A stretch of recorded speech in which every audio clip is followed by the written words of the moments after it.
Mwachane na rais. Wacha rais atengeneze Kenya. Kesho ile reli ambayo ilikuwa pale Suswa, rais anaanza ujenzi wake kesho. Ndio itoke hapo Suswa, ingie Narok, ingie Bomet, Nyamira, Kisumu. Na ikifika Kisumu yende Malaba. Jumamosi, rais wa Kenya William Ruto na mwenzake wa Uganda Yoweri Museveni watakuwa Kisumu. Kwa hiyo maneno ya reli. Niseme nisiseme. Alafu mnatuambia one term. Mnatuambia one term wakati Bomet imepata kilomita 525 za barabara na bilioni 19.5 za barabara. Saa hiyo ndio mnakuja na one term.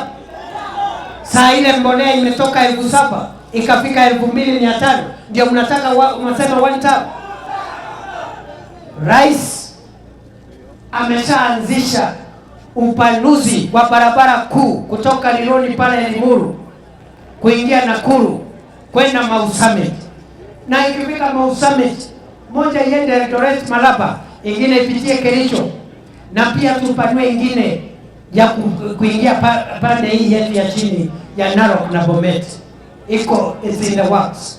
After the railway, we are also going to look at the expansion of the road connecting Narok, Bomet into Nyanza.